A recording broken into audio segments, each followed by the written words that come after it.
자, 여러분, 오늘은 전해드릴 내용이 너무 많아서 2부로 나눠서 진행할게요. 1부는 오전에 올려드리고 2부는 오후에 이렇게 또 업로드 해드리겠습니다. 1부는 미국과 테슬라, 그리고 한국 기업에 대한 소식을 알려드릴 거고요. 2부는 엔비디아 위주로 엔비디아 특집으로 준비해봤어요. 본격적인 시작에 앞서 여러분의 소중한 구독과 좋아요, 알림 설정이 제가 영상을 계속 만들 수 있는 가장 큰 원동력입니다. 바로 시작해 볼게요.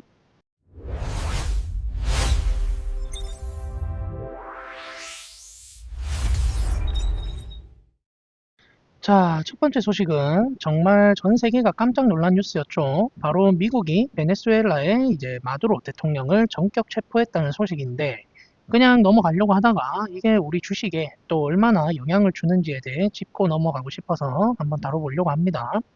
아마 많은 분들이 아니 어떻게 남의 나라 대통령을 군대를 보내서 잡아올 수가 있냐 하고 의아해하실 텐데, 여기에는 겉으로 드러난 명분과 숨겨진 진짜 이유가 있어요.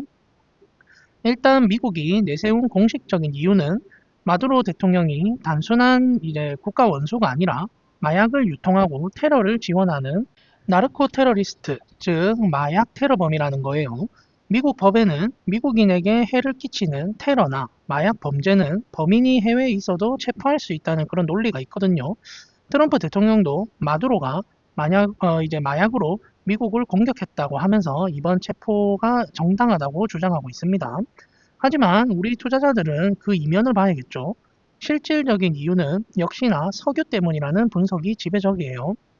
사실 이제 베네수엘라는 전 세계적 이제 세계에서 석유 매장량이 1위인 국가예요. 사우디아라비아보다도 더 많거든요. 그런데 여기에 함정이 하나 있어요. 사우디 석유는 이제 물처럼 찰랑거리는 그런 질 좋은 기름이라서 퍼올리기도 쉽고 돈이 적게 드는데, 이제 베네수엘라 석유는 마치 끈적한 진흙 같은 초중 진류입니다. 이걸 이제 제대로 쓰려면 엄청난 정제 기술과 비용이 필요한데요. 지금 베네수엘라는 그럴 능력이 없어서 시설이 다 망가진 상태고, 뭐 석유를 뽑아봤자 조금밖에 못 뽑거든요. 결국 트럼프는 미국 석유 기술들을 이제 그 미국 석유의 그 기업들을 투입해서 이 망가진 시설을 고치고 그 대가로 막대한 석유 이권을 챙기려는 것으로 보이고요.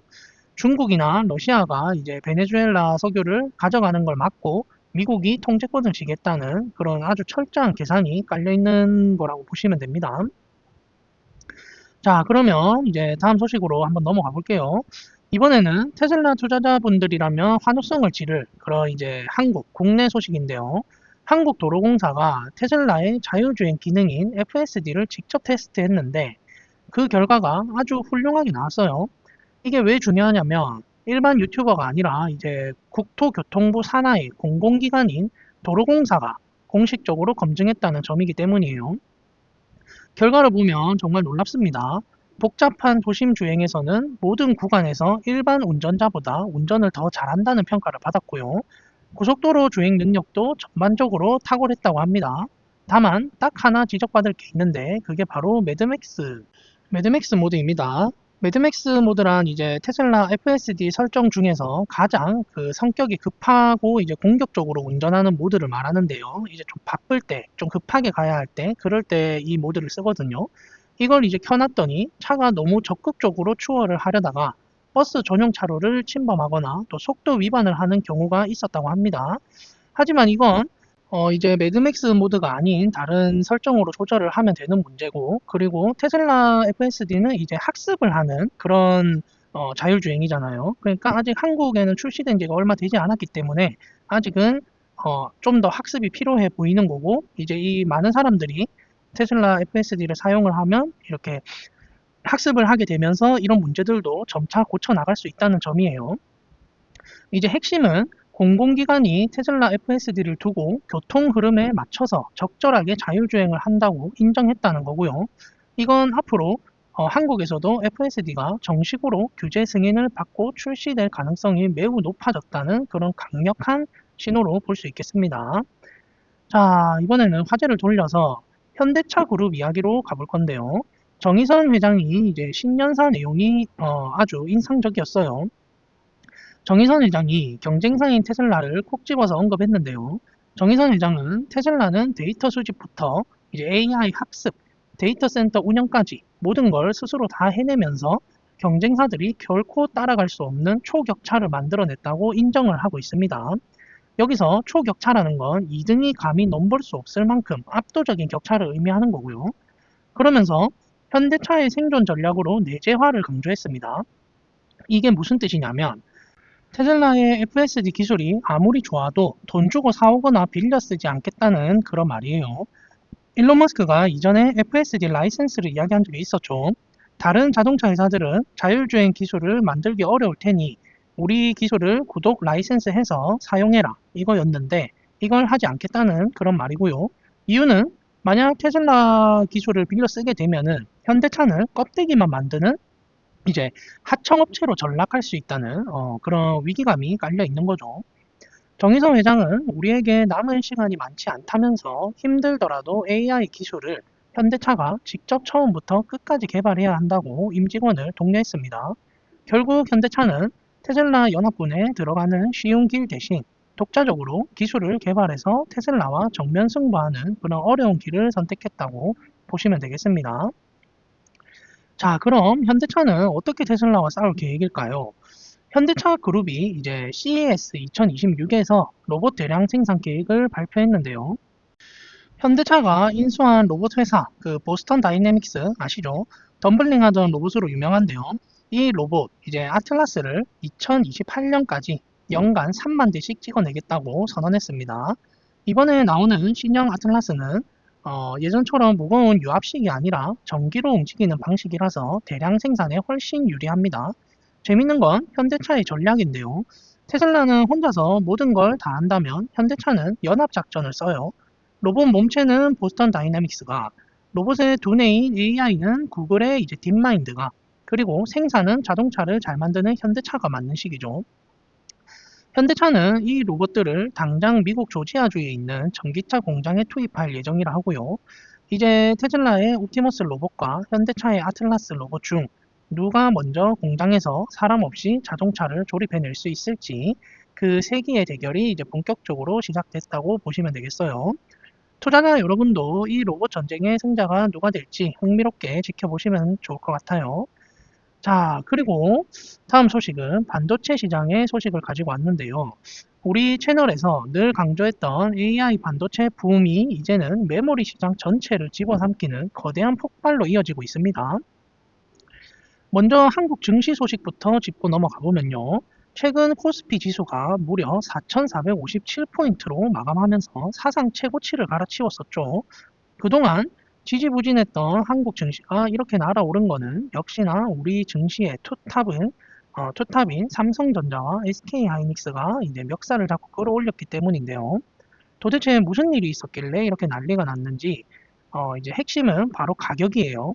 삼성전자와 SK하이닉스가 뭐 엔비디아나 마이크로소프트, 아마존, 구글 같은 글로벌 빅테크 기업들에게 서버용 D램 가격을 작년 말보다 최대 70% 올려받겠다고 통보했다는 소식이 전해졌습니다. 보통 물건값을 70%나 한 번에 올리면 손님들이 다 도망가죠. 하지만 지금은 상황이 달라요. 이 시장은 완전히 파는 사람이 왕인 상황이거든요. 현재 전 세계에서 고성능 그 서버용 D램을 제대로 만들 수 있는 그런 곳은 삼성, 그리고 하이닉스, 그리고 미국의 마이크론 딱 세 곳뿐입니다. 그럼 왜 이렇게 메모리가 부족해졌을까요? 범인은 역시나 AI인데요. 지금 모든 반도체 공장이 AI 전용 메모리인 HBM을 만드느라 정신이 없습니다. HBM은 일반 메모리보다 훨씬 비싸고 만들기 어렵습니다. 삼성과 SK가 돈이 되는 HBM의 그 생산에 올인을 하다 보니까 자연스럽게 일반 서버용 그 D램을 만들 여력이 부족해진 거예요. 물건은 없는데 사겠다는 사람은 줄을 서 있으니 부르는 게 값이 된 거죠.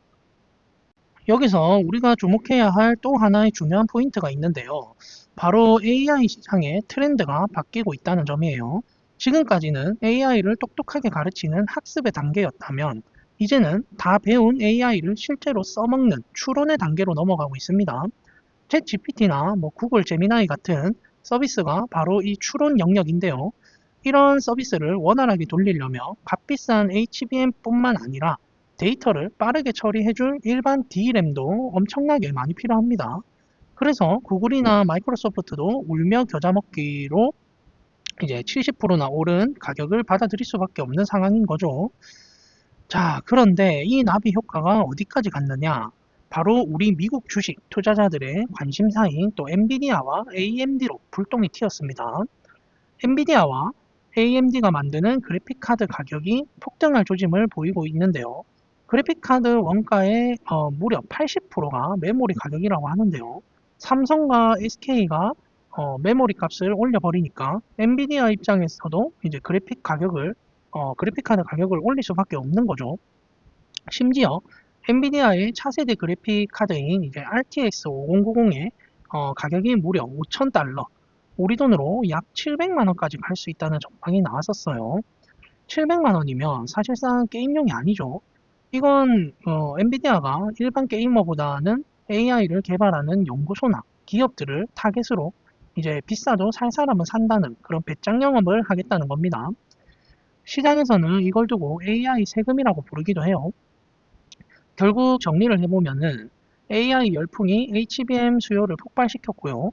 반도체 회사들이 HBM에 집중하느라 일반 메모리 생산이 줄면서 이제 가격이 급등했습니다.